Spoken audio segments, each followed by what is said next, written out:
ஒரு நிமிட தொகுப்புகளாக பார்க்கலாம்.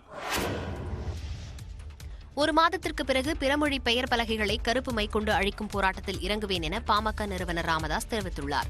தமிழை தேடி விழிப்புணர்வு பரப்புரை பயணம் கடந்த 21ஆம் தேதி சென்னை வள்ளுவர் கோட்டத்தில் தொடங்கிய நிலையில் இந்த பயணத்தின் நிறைவு விழா மதுரை தமிழ்ச்சங்கத்தில் நடைபெற்றது. இதில் தமிழை காக்க மொழி பாதுகாப்பு சட்டம் இயற்ற வேண்டும், உயர்நீதிமன்ற அலுவல் மொழியாக தமிழை அறிவிக்க வேண்டும் என்பன உள்ளிட்ட 10 தீர்மானங்கள் நிறைவேற்றப்பட்டன. விழாவில் பேசிய ராமதாஸ், எத்தனை மொழியை கற்றுக்கொண்டாலும் தமிழர்கள் தாய்மொழிக்கு முன்னுரிமை வழங்குவதில்லை என்று கவலை தெரிவித்தார். தமிழ் மொழியை காக்க நாம் மொழி போருக்கு தயாராக வேண்டும் என்றும் அழைப்பு விடுத்தார். வணிக நிறுவனங்களிலே பெயர் பலகைகளில் தமிழ் இல்லை, அதனாலே ஒரு திங்கள் இடைவெளி விட்டு சொல்லிவிட்டு நாங்கள் கருப்பு மை பூசுகின்ற ஒரு போராட்டத்தை முதலிலே தொடங்குவோம். கடைகளுக்கு தமிழ் அல்லாத பிறமொழி பெயர் பலகை வைத்தவர்கள் இதனை எதிர்த்து வழக்கு தொடர வேண்டாம் எனவும் ராமதாஸ் எச்சரிக்கை விடுத்தார். கேரள மாநிலம் பாலக்காடு அருகே கோவில் விழாவில் யானை மிரண்டு ஓடியதால் பரபரப்பு ஏற்பட்டது. பாலக்காடு அருகே உள்ள புதுச்சேரி பகுதியில் அமைந்துள்ள குறும்ப பகவதி அம்மன் கோவில் விழாவில் யானை மீது சாமி எழுந்தருளும் நிகழ்ச்சி நடைபெற்றது. அந்த நிகழ்ச்சியின் போது யானை திடீரென மிரண்டு பாலக்காடு எர்ணாகுளம் தேசிய நெடுஞ்சாலையில் வாகனங்களுக்கிடையே ஓடியது.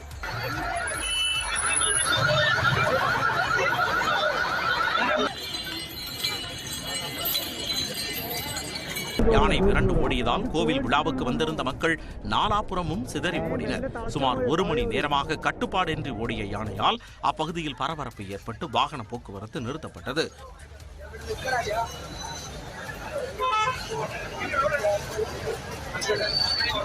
அதன் பின்னர் பாகன்கள் யானையை கட்டுப்பாட்டிற்குள் கொண்டு வந்தனர். இதையடுத்து அமைதி திரும்பியது. இமாச்சல பிரதேசத்தில் பனிப்பொழிவுடன் மழையும் சேர்ந்திருப்பதால் மக்களின் இயல்பு வாழ்க்கை வெகுவாக பாதிக்கப்பட்டது. சம்பா, கங்ரா, குலு, மண்டி, ஷிம்லா உள்ளிட்ட பகுதிகளில் கனமழையும் பெய்தது. இதனால் மஞ்சள் நிற எச்சரிக்கையும் சில மாவட்டங்களுக்கு விடுக்கப்பட்டுள்ளது. கனமழை மற்றும் பனிப்பொழிவால் வீடுகளுக்கு மின்சாரம் மற்றும் குடிநீர் சேவை கிடைப்பதில் சிக்கல் நிலவுகிறது. இந்தியாவின் தென் மாநிலங்களில் கடந்த சில நாட்களாக வெயிலின் தாக்கம் அதிகரித்துள்ள நிலையில் இமாச்சல பிரதேசத்தில் பனியின் தாக்கம் அதிகரித்துள்ளது. கிழக்கு பகுதியிலிருந்து வீசும் குளிர்ந்த காற்று காரணமாக வரும் 4ஆம் தேதி வரை கொடுங்குளிர் வாட்டும் என்று அந்த மாநில வானிலை ஆய்வு மையம் தெரிவித்துள்ளது. உலகிலேயே மிக நீண்ட நதிவழி சுற்றுலாவின் முதல் பயணத்தை MV கங்கா விலாஸ் கப்பல் நிறைவு செய்துள்ளது. கடந்த ஜனவரி 13ஆம் தேதி வாரணாசியில் தனது பயணத்தை தொடங்கிய இந்த கப்பலில் 28 சுற்றுலா பயணிகள் பாட்னா சாஹிப், விக்ரம்ஷீலா, புத்கயா வழியாக வங்கதேச தலைநகர் டாக்கா சென்று மீண்டும் அசாம் மாநிலம் திப்ருகரை சென்றடைந்தது. இந்த கப்பலின் மூலம் இந்தியாவில் குறிப்பாக வடகிழக்கு மாநிலங்களின் கலை, கலாச்சாரம், வரலாற்றை தெரிந்து கொண்டதாக சுற்றுலா பயணிகள் தெரிவித்துள்ளனர். நேற்று மதியம் 2:30 மணிக்கு திப்ருகர் வந்த கங்கா விலாஸ் கப்பலை மத்திய அமைச்சர் சர்பானந்த சோனாவால் வரவேற்றார். குறிப்பிட்ட இந்த கப்பல் நதி வழியாகவே 3200 கிலோமீட்டர் தூரம் பயணித்துள்ளது. பயணிகள் கப்பல் தனது பயணத்தை நிறைவு செய்துள்ள நிலையில் இந்த வழித்தடத்தில் சரக்கு கப்பல்களையும் இயக்க திட்டமிடப்பட்டுள்ளதாக அதிகாரிகள் தெரிவித்துள்ளனர். 95வது ஆஸ்கர் விருது வழங்கும் நிகழ்ச்சியின் போது RRR படத்தின் நாட்டு பாடலை இந்திய பாடகர்கள் ராகுல் சிப்லிகஞ்சும் காலபைரவாவும் பாட இருக்கின்றனர். சிறந்த பாடலுக்கான போட்டியில் இடம் பிடித்துள்ள நாட்டு பாடல் முன்னணி ஹாலிவுட் படங்களின் இசையுடன் போட்டி போடுகிறது.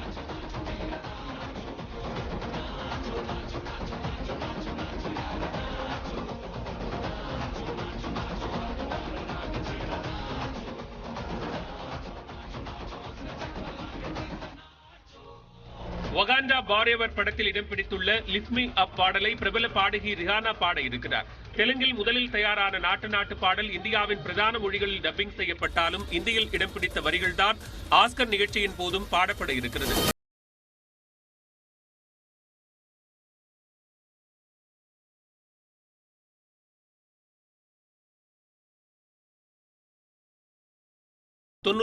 வது ஆஸ்கர் விருதுகள் வழங்கும் விழா வரும் 13ஆம் தேதி நடைபெற உள்ளது. இந்த நிகழ்ச்சியை பிரபல தொகுப்பாளர் ஜிம்மி கிம்மல் தொகுத்து வழங்க இருக்கிறார். ரிலையன்ஸ் குழும தலைவர் முகேஷ் அம்பானி மற்றும் அவரின் குடும்பத்தினருக்கு இந்தியாவிலும் வெளிநாடுகளிலும் உச்சகட்ட Z+ பிரிவு பாதுகாப்பு வழங்கும்படி உச்சநீதிமன்றம் அறிவுறுத்தியுள்ளது. நாட்டின் மிகவும் பிரபலமானவர்கள் மற்றும் முக்கிய பிரமுகர்களுக்கு உளவுத்துறை கொடுக்கும் தகவலின் அடிப்படையில் மத்திய அரசு பாதுகாப்பு கொடுத்து வருகிறது. விஐபிக்கள், விவிஐபிக்கள், விளையாட்டுத்துறை, பொழுதுபோக்குத்துறை, அரசியல்வாதிகளுக்கு பாதுகாப்பு கொடுக்கப்பட்டு வருகிறது. தற்போது ரிலையன்ஸ் குழும தலைவர் முகேஷ் அம்பானி மற்றும் அவரது குடும்ப உறுப்பினர்களுக்கு மிக உயர்ந்த அளவிலான Z+ பாதுகாப்பு வழங்க வேண்டும் என்று உச்சநீதிமன்றம் உத்தரவிட்டுள்ளது. இது தொடர்பான வழக்கை விசாரித்த கிருஷ்ணா முராரி, அசானுதீன் அமானுல்லா ஆகியோர் அமர்வு முகேஷ் அம்பானி குடும்பத்தின் பாதுகாப்பை உறுதி செய்வது தொடர்பாக மகாராஷ்டிரா அரசு மற்றும் உள்துறை அமைச்சகங்களுக்கு அறிவுறுத்தல்களை வழங்கியுள்ளது. Z+ பாதுகாப்புக்கு ஆகும் செலவை முகேஷ் அம்பானியின் குடும்பத்தினரிடமே வசூலிக்கவும் உத்தரவிட்டுள்ளது.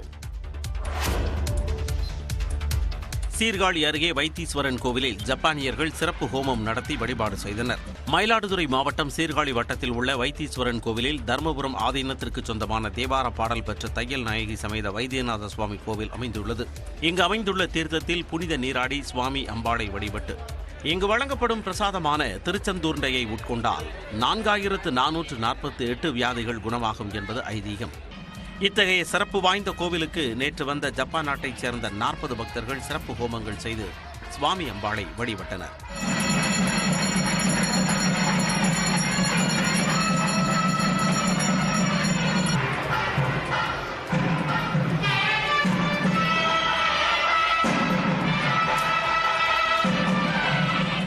இவர்கள் தமிழகம் முழுவதும் ஆன்மீக சுற்றுலா பயணம் செய்து தமிழர்களின் கலாச்சாரம், பண்பாடு, ஆன்மீக மற்றும் சித்தர் வழிபாடு ஆகியவற்றை அறிந்து உணர்ந்து அவற்றை பின்பற்றுவதுடன் சிவன், முருகன் மற்றும் நவகிரக ஸ்தலங்களில் சிறப்பு ஹோமங்கள் செய்து வழிபாடு நடத்தி வருவது குறிப்பிடத்தக்கது.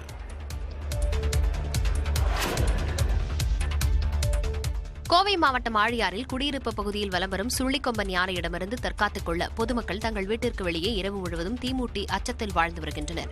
கேரளாவிலிருந்து வந்த சுள்ளிக்கொம்பன் யானை கடந்த ஒரு மாதமாக ஆழியாறு அணைப்பகுதியில் முகாமிட்டுள்ளது. அவ்வப்போது பொள்ளாச்சி வால்பாறை சாலையில் அட்டகாசங்களை செய்து வரும் இந்த யானையை வனத்துறையினர் தீவிரமாக கண்காணித்து வருகின்றனர்.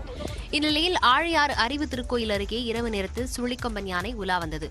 ஒற்றை யானை தங்களை தாக்குமோ என்ற பயத்தில் மலைவாழ் மக்கள் மற்றும் சுற்றுலாப் பயணிகள் வாய்க்கால்மேடு பகுதியில் முன்னெச்சரிக்கை நடவடிக்கையாக தங்களது வீடுகளுக்கு முன்பு தீயிட்டு தங்களை பாதுகாத்துக் கொண்டனர். அப்பகுதியில் வந்த யானை தீப்பற்றி எரிவதைக் கண்டு குடியிருப்பு பகுதிக்குள் செல்லாமல் வந்த வழியிலேயே மீண்டும் திரும்பிச் சென்றது.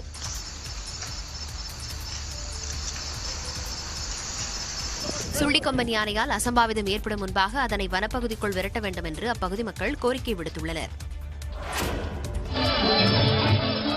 தமிழ்நாட்டில் பாஜகவுக்கும் விசிகாவிற்கும் தான் கருத்தியல் யுத்தம் நடைபெறுவதாக கூறியுள்ள விசிக தலைவர் திருமாவளவன் பாஜக, பாமக இருக்கும் கூட்டணியில் ஒருபோதும் இடம்பெற மாட்டோம் என்று தெரிவித்துள்ளார். மத்திய பாஜக அரசு மற்றும் தமிழ்நாடு ஆளுநர் RN ரவியை கண்டித்து சென்னை வள்ளுவர் கூட்டத்தில் விடுதலை சிறுத்தைகள் கட்சி சார்பில் ஆர்ப்பாட்டம் நடைபெற்றது. அப்போது பேசிய திருமாவளவன் ஆளுநர் விவரமறியாமல் பேசவில்லை என்றும் சமூக பதற்றத்தை ஏற்படுத்த ஏற்கனவே திட்டமிட்டதையே பேசுகிறார் என்றும் கூறினார். கருத்து மோதலுக்கு பாஜக தயாரா என அறைகூவல் விடுத்த திருமாவளவன் அரசியல் ரீதியாக எவ்வளவு பின்னடைவு ஏற்பட்டாலும் பாஜக, பாமக இருக்கும் கூட்டணியில் விசிக இடம்பெறாது என்று தெரிவித்தார். நான் கருத்தியல் ரீதியாக சவால் விடுகிறேன். கருத்தியல் ரீதியாக மோதிக்கொள்ள தயாரா? விவாதிக்க தயாரா?